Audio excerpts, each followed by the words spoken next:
Hello and welcome back to the crew. Today it's just me and Penny, and we're going to dive into something that just might make you laugh or it might make you cringe. But in either case, it's going to be fun. The topic is technology. Penny's laughing already. Mhm.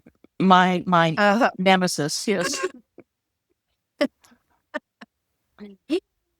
so, you know, talking to the people in viewerland here, do you ever look at your phone or your laptop and think, nope, not today?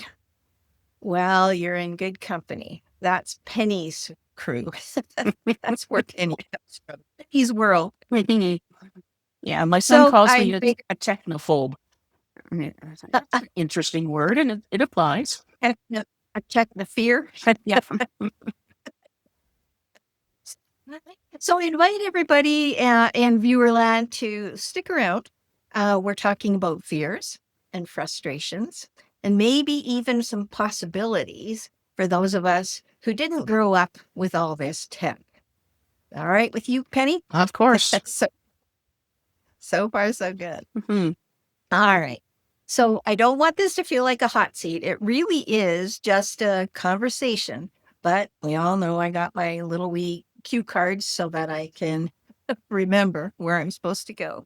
So just be yourself. Okay. If you don't feel like answering, you don't have to. If you want to say something funny, that's good too. It's just speak from the heart, not from Okay. the head. So Penny, what's your relationship with your computer right now? Love, hate, or avoidance? It has been avoidance for about 2 years. I had to have a fellow who lives here who's a tech guy come in and wake up my computer and update it, and because um and I'm not sure why I just sort of put it on the desk and walked away and ignored it. Now that it's awake again, I'm beginning to develop a relationship that's a little more healthy with it. My relationship with my cell phone has always been wonderful. Like we she's with me all the time, and I do a lot of reading and stuff off my cell phone. And I thought, my eyes aren't going to be too happy with that as we move along. So let's use the laptop and read in bigger fonts and enjoy it. So it's a burgeoning relationship. I think we're probably on about our second date. We're we're getting there. So it was an expensive paperweight Hmm. until basically a few weeks ago, if I'm reading you right. Right. Okay. Hmm. And as far as your phone goes, you said that you use your phone for reading. Hmm. Just a little tip there. You can increase the size of the font on that, just like you can on your computer. So even us blind guys, we should be able to see it all the time. Um, and you use it for reading. What else do you use your phone for besides the normal stuff like calling somebody? Um, well, email, of course, and texting, and I have I make all my grocery shopping lists and any other shopping lists. I have those all in one little app that I use, and I have Flip so that I can look and see who's got what groceries on sale and whether I'm where I'm going to go to buy the next cup of coffee. Um, um, I also use the camera a fair bit, and I often will copy memes and photos from Facebook, etc. Copy them into my photo log so that my friend in Winnipeg and I, who have our good morning, good night chit chats every day, always send a funny meme about coffee in the morning and something about having a good night at night. And so I collect those in my photo log. Um, but yeah, I use I use my phone camera so much more than my other paperweight, the big Nikon thing. um, but yeah, I've got other apps like for TELUS and for my banking. I do my online banking on my phone. All of that stuff is part of my relationship with my phone. And the thing is, I think it's 5 years old and it's paid off, and I'm quite happy with it at this point. So I'm hoping to learn to transfer some of those skills and applications to my laptop so that I'm not necessarily like relying on the phone as much, because eventually it's going to die, and then I'll have to invest in And a you new don't one. think you'll, ah, right. Um, so I'm interested in that concept of you use your phone quite a bit and a little. Right now, it would be a lot of communication. So, apps and things that you use to keep in touch with people, Mhm. but also some of those apps that keep um, you in a relationship with yourself and making your day better. So, shopping, maybe even some meal planning and things like that. Right. Mhm. So, what is it that that you think that you would transfer to your laptop? I'm interested in that piece. Um, I'm I'm thinking that like I connect with someone else on a fairly regular basis on Messenger, and so it's a video chat. And again, I thought, there's no reason, and shouldn't be a reason that I can't do a video chat on my laptop and have a bigger view instead of the little thumbnail that's on my phone. And I don't know whether the audio would be any better. Um, as far as the shopping app and um, the banking app and stuff, I'm so used to using it on my phone and got the passwords all memorized for things like that, that I'd probably just use them on the phone. Um, the other thing that I have on the phone that I seldom, if ever, use is, and I don't even remember what the name of the app is, but it's for dictating thoughts and like for my potential writing career, thoughts and things. I've got a dictation app on this phone, and I'm thinking I would probably be able to have it transcribed on the laptop. I'm thinking that's possible. I don't know. You're you're the pro with this, and you've many times suggested to me that eventually, when I get around to it, you'll show me how to do it. Yeah. I think there's probably a few people on Team Penny who might enjoy some casual sessions like that. And so I want to, I don't know, I guess sort of make a point here about um, our technology in these days. And I was kind of leading with that question of first I started asking you about computer and then I turned to phone.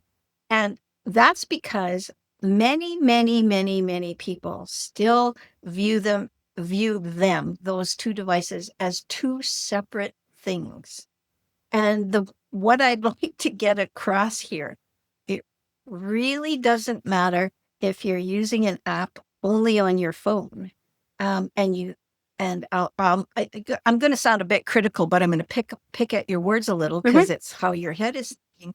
Those things that stuff that you do on your phone, especially if you have an iPhone and you have an iPad or a Mac, Mhm. they talk really well together. I have an iPhone and a PC, and most apps nowadays, it doesn't matter what Oh, you're using them on. So that thing about trying to remember your passwords, it doesn't matter. If you happen to sit down, well, if I use me myself, I happen to sit down and I'm at my laptop. Okay, that's good. Everything I want to do is on my laptop, say, whatever. Then I also have the same apps on my phone. So it's just me logging in with another device. mhm. right? Yeah. And I can see the only and thing. I actually have, I had three devices. I have two iPads, a PC, laptop, and my phone. So I got four things that are all interconnected. It doesn't matter which one I'm sitting at. I get to do what I need to do. So to part the Mhm. curtains there, that might help your thinking. I And then on, go ahead. the only thing I see that's transferable, and it's the only thing I guess I've looked for, is my Gmail. Um, I can whatever's on my phone is also on my MacBook. I just have to open it up and look.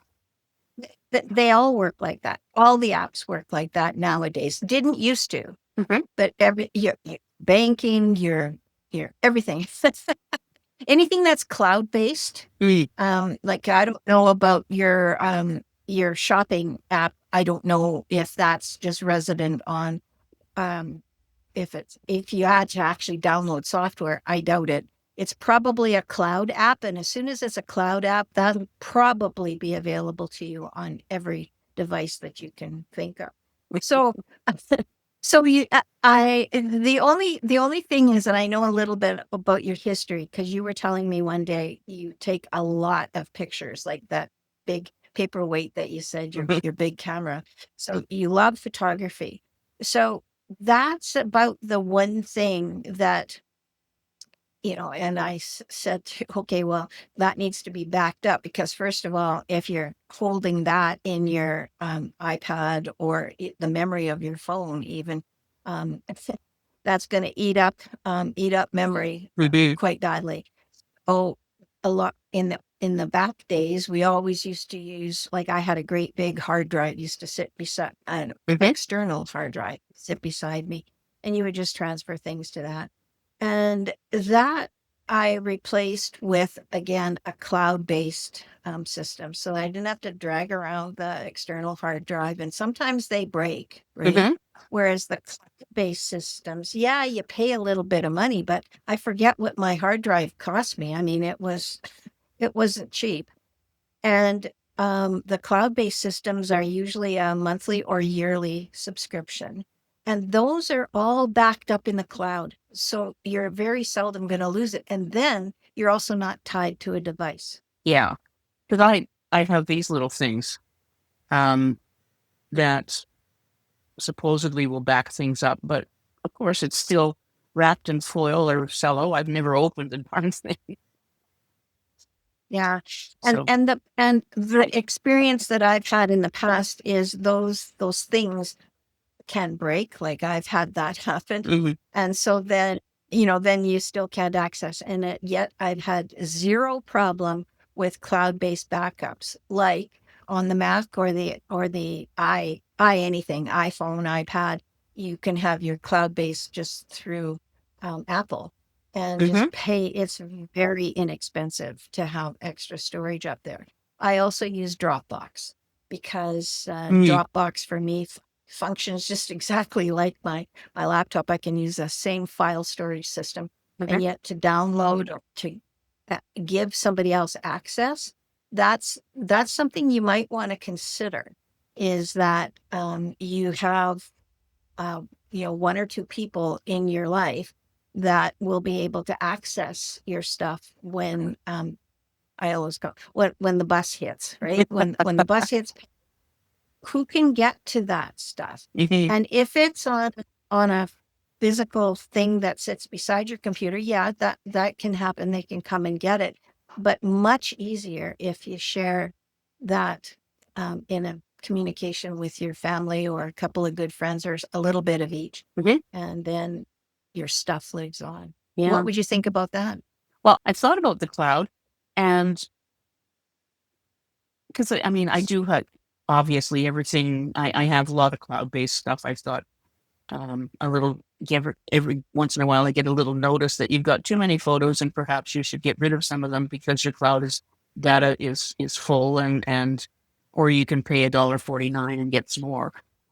I guess my worry is, and this is I'm sure an antiquated concern, is privacy and security with the cloud. And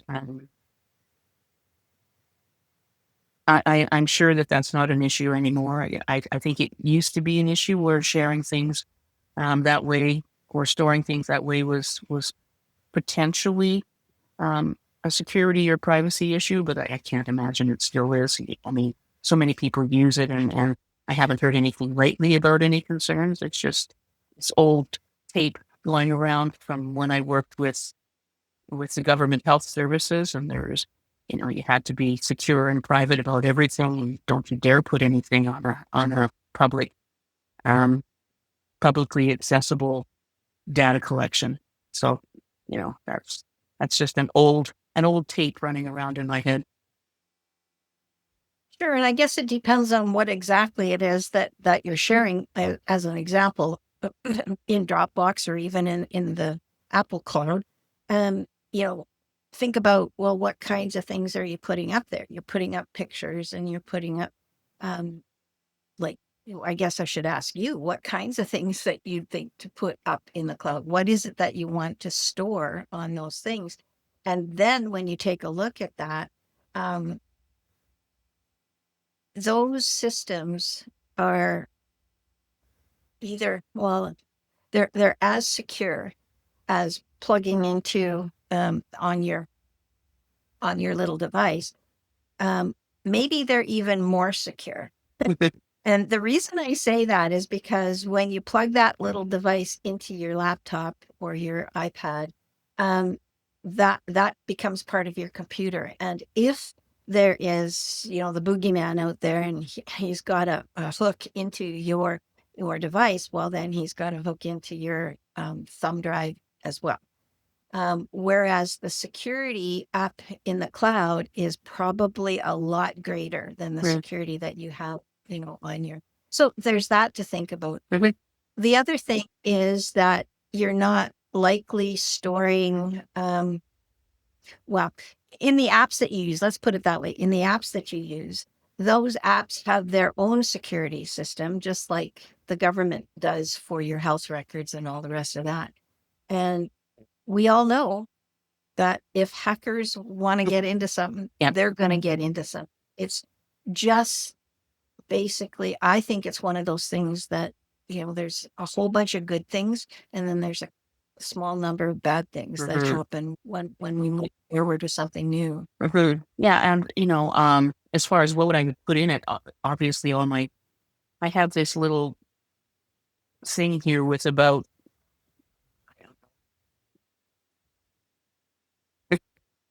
15 SD cards and a little toggly thing that I can load them in of all my photos from years. And I just keep the SD cards and think eventually I'll load them up into my laptop so that I can take a look at my travels in a bigger format. Well, just pause there for a second. I mean, I'm pretty sure, I don't know exactly how an SD card works, but you don't have to load anything, I don't think, into your computer. You just access that drive and you can see whatever's in there. Yeah, well, it stays on your drive. The SD cards, I take them out of my camera when they're full or when I've done a trip. And then if I use that little toggle thing, I can put the SD card in it and it will automatically load it into the computer. If I don't do that, then all of the photos stay on the SD card until I move it into a device once I take it out of the camera. So I have to load it. So it doesn't allow your computer to view what's on the SD card without uploading it actually to your computer. Are you sure? Well, if I put in that little toggly thing and put in the SD card, then the computer will read it. So it's not necessarily downloading it, but the computer will read. That's right. I can look at the pictures there, but I'm not sure that they stay there. And that, I don't know. I just stay where in the computer or in the cloud. Once it's been viewed, whether it stays there or whether I have to do still anything. On your No, it's still on your SD card. It's your storage device. It's like inside of your laptop, for example, or your iPad, you've got a memory card. And so this is an external memory card. So the stuff stays on that memory card until it's full, and then it doesn't accept anymore. Mhm. And so your thing, your whatever it was they called that a dongle or whatever, that's connecting the SD card to your computer, it's just acting like a wire that's giving you access from your laptop into that SD card. The same as you have wires that do that same thing on your laptop. It's not going anywhere. It's on the SD card. Yeah. But that's the only place it is. So if you can't, like if the SD card, whatever, if something happens to it, then you can't access anything that's on there. And Mhm. so then, Yeah. it's like dropping your. I I know there's a way. I haven't tried it, but I think there's a way that once I plug the little dongle or whatever that thing is called and the card into it, and I'm viewing all the pictures on my laptop, that I think there's a program where I can then save all of that information on the laptop as well as the SD. It doesn't leave the SD, but it's saved on the computer as well.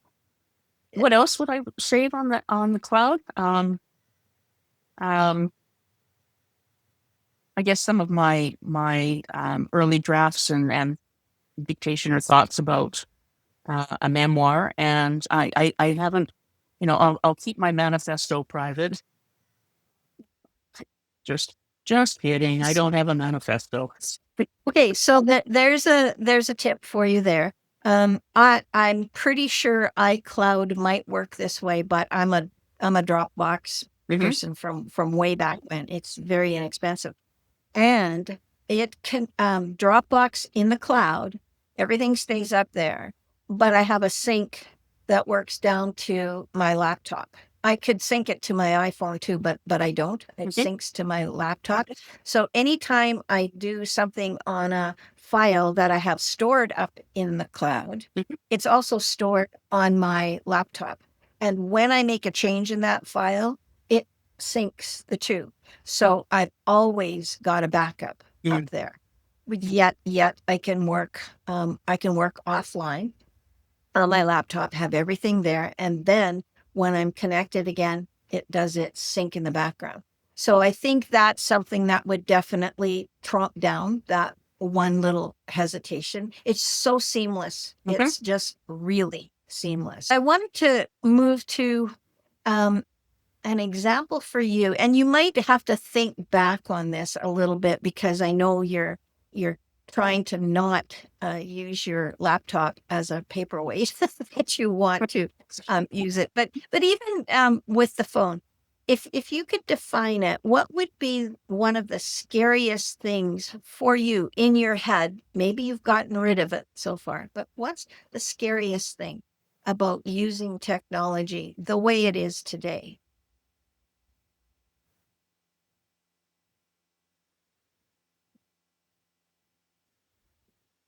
You know what's the scariest thing for me with my phone? And it's not that I'm going to get hacked or anything like that.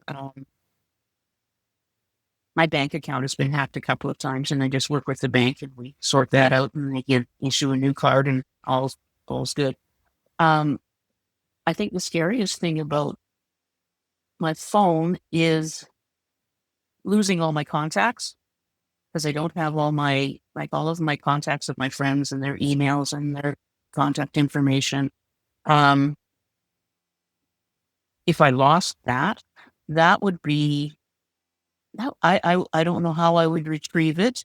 Um, I mean, some of my friends that I have contact information, uh, I posted something on Facebook, I don't know, last week about being a nurse. And it was something that someone else had written. I think it was fairly significant. I got a lot of comments on it. But yesterday I got a comment from a friend, and she and I haven't had a conversation in probably 15 years or more. But she's a Facebook contact. And he read it and commented on it. I was shocked. I said, "Oh my God, I haven't heard from you in forever." And if I lost all those contacts, I wouldn't have a clue how to retrieve them, how to get those back. So that's probably the scariest thing about my phone. Other than I don't want to drop it in the bathtub or anything because it moves everything.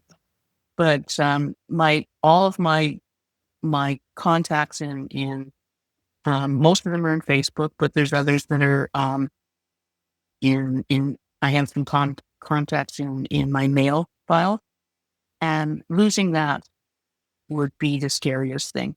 But my friends that are far and wide, um, I guess I don't know how I would retrieve that. Okay. Well, we can definitely help you with that. Okay. Because I wager a bet that there's a lot of people that think about that. And it kind of frees you up in your mind where you don't have to worry about that if you just know how to look after that. So it seems to me that's another session waiting to happen because I'm not going to say that the answer is simple because then that kind of diminishes, Me. you have big feelings over that, obviously. But what I do mean to say is sometimes we just don't know what we just don't know. So having you express that, Mhm. then it makes it easier for those of us who have tried different things, to maybe come up with a couple of different, there's always more ways, more than one Mm, way to okay. do everything. Mhm. It's like, right?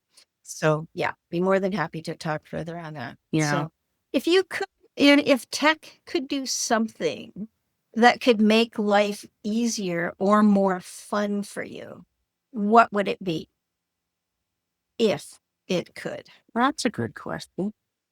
Um, One of my other mini passions is music, and as you know, we both went through piano lessons as young girls with the rest.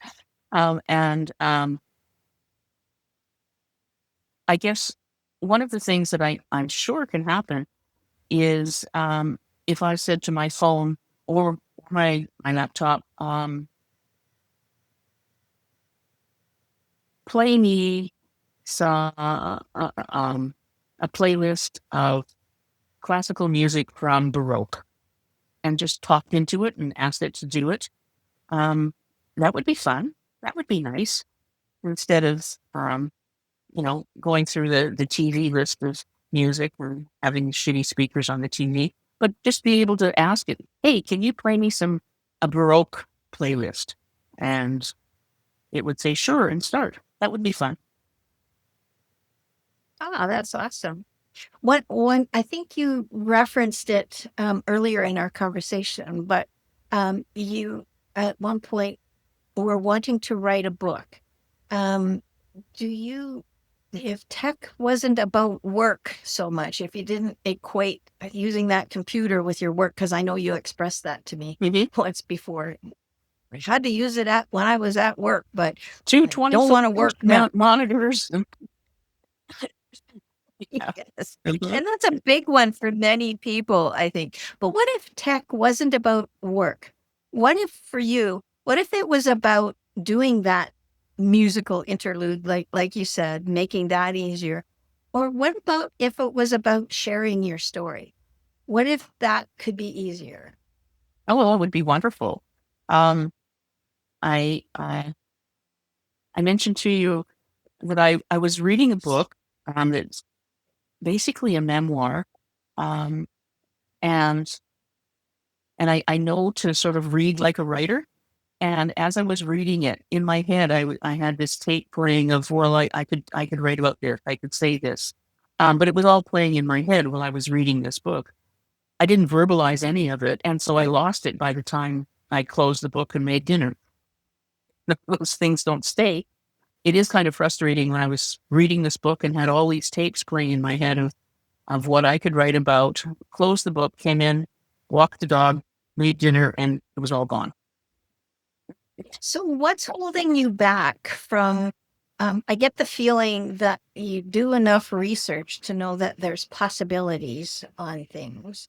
But what's holding you back from actually stabbing into something and getting started?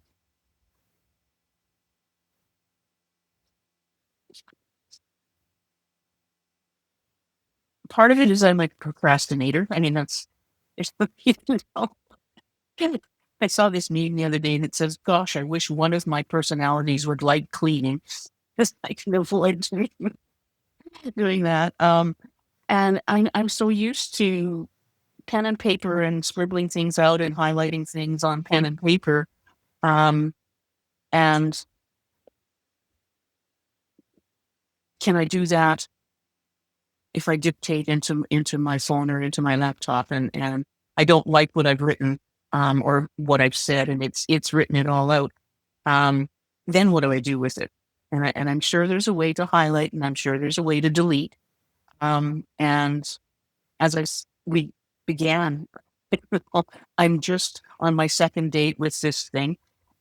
We're just reestablishing a relationship. So um, I'm I need a fairly steep learning curve, I guess, is what's going on with this. And I have the time to do it. Um, just like I have time to mop my floors, but haven't done it for a while. So procrastination is based on a level of fear. And I'm not really sure what that is other than if I make a mistake, how do I correct it? And I know there's ways. I mean, it's probably a whole lot simpler than pen and paper and a highlighter. I don't know what it is. Yeah. Yeah, and I know we're coming to the close of our time together for this episode, but um, a little bit of a comparison. I'm an early adopter, so Hmm. I latch on to those techie kinds of things, and I play with it, and that's how I learn it. And so then by the time I've learned that, and I'm efficient at that, and have it makes my day easier in whatever I'm doing, then technology changes or gets added to or morphs. And then I get to learn that again too. And so that for me, that comes along with um, the, of the 22 strengths that we talk about in positive psychology. Uh, Love of learning is my number one, Mhm. always has been, probably always will be, to a fault, because it allows that called it procrastination. And for me, it looks like procrastination, but it's because I'm trying to make something perfect. Right. So I love to learn. And then once then I need to learn more because then that'll make it more perfect. Mhm. That's that's the hindrance there. I'm not saying Mm. that's not the same thing as for you, but there's all different Oh, that resonates. kinds of. Yeah, that resonates for Mhm. sure. And it comes out as a resistance, that resistance to move forward. Now, when it comes to technology, I don't have a lot of resistance. I like to learn that piece, and it's for me, it's easy. Because there's no monster under my bed there thinks telling me, oh, don't click that button, you might blow things up. Mm. I Okay. shot that once many, many, many years ago. But anyway, it is an is interesting conversation for sure. But do any of your friends do something or use their devices in a way that makes you think, well, I'd like to try that, or I would like to do that? Do you get adventuresome at all? Or or tell me about your friends, I guess, the community that you communicate with. Mm.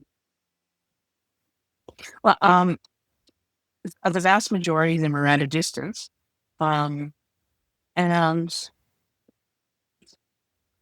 I mean, FaceTime on Messenger is about as adventurous as any of them get. You know, we'll Facebook chat and text back and forth, and then there's a few that we have regular FaceTime on Messenger. That's about as adventurous as they're all my generation. They're probably as technophobic as I am in many ways. And so there's nothing that I encountered that's sort of avant-garde or adventurous from the folks that I communicate with. So if you, I don't know whether you can get into their head or not, but have any of them expressed a similar thing to, like, you would like to read a book and you like to use the to-do lists and keep your life in order using your device. Do your friends do that as well, or are they anti-device? There's only one or two of them that I've explored any of that with, and it's basically,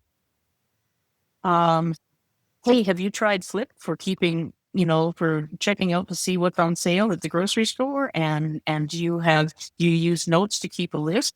That's about the extent of it, really. And And what's the answer? What's the answer when you ask them that question? well, a couple of them said they would try Flip and see what the grocery stores in their area were posting for what's on sale. Um, and as far as using notes to keep lists, uh, one or two of them do, but otherwise, no. They have a little notebook and they make their grocery list on a post-it note and take it to the store. Right, So, right. I think that's maybe not a sign or indication, but it's part of being the age that we are. Um, I think that in this age group, there's a chasm between those who do and those who don't use yeah, technology, mhm, right? yeah, And even bigger when it's those who use technology to its fullest, fullest for them, which mhm, is different for everybody. yeah, Whereas the youngins, the younger people, they grew up with it, right? they cut their teeth on Yeah, their iPhones. Yeah, my oldest son is very much into technology, and he just shakes his head and said, "Ma, oh come on, get with the program." And I guess, yeah, I think the procrastination around, if I do something, I know my machine's not going to blow up, but what am I going to lose if I do something? And if I dictate something and I don't like it, and it's there, how do I deal with it? So, if you could give advice to other women who feel the same way as you do, or even as you did about technology, what would that advice be? find a teacher and don't be afraid. It's nothing's going to blow up, but find a teacher.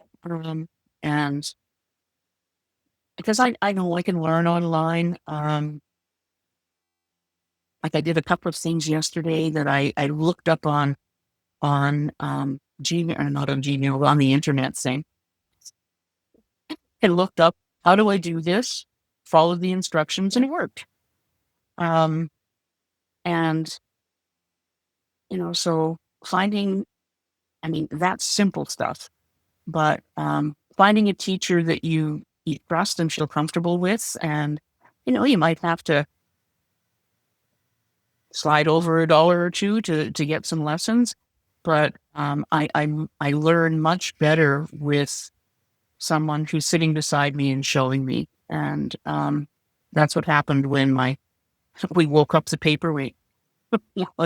This fellow came over and he's telling me all this stuff as he's doing it.